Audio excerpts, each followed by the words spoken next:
Hello everyone, this is Dr. Gaines, superintendent of Mehlville School District with a COVID update. It's been a couple weeks and we're going to continue this probably every other week or a couple times a month. So we're going to start off with the CDC metrics that we're following. We want to get into the moderate transmission category to remove masks at grades 7 through 12, and we want to be at the low transmission to remove masks for the lower grades. So where are we in that regard? Well, over the last 2 weeks, we've seen some improvement. That's been on the positivity rate side. We've moved down from high transmission, which is a 10 or above, to a little bit below 10. We've been below 10 pretty much just almost all of September. So that's been a positive move forward for us. If we look at the case rate, if we look at the numbers, we've really been hovering right around that 200. We've been pretty stagnant overall since the first part of August. We did see a big spike up and then somewhat of a decline around Labor Day, but pretty stagnant overall.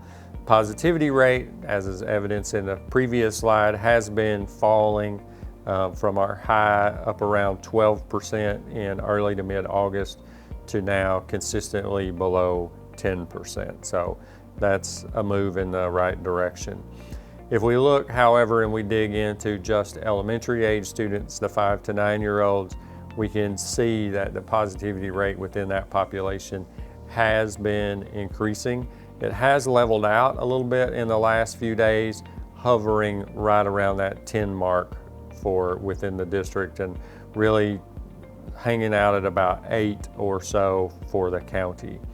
If we look at transmission rate, we were above 1 there for a while at the beginning of August. We saw a nice decline and we were below 1, kind of went back up, and we've just been hovering within just a few decimal places of 1, sometimes a few days below and then a few days above.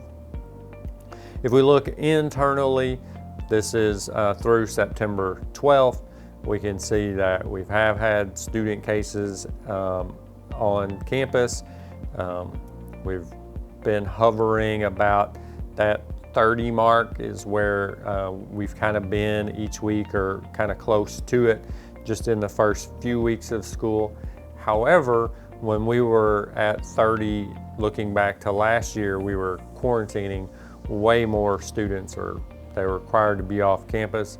So now our numbers are about where they were in terms of students required to be off campus back in May when we moved to the modified quarantine. So the masks help us to keep more students on campus.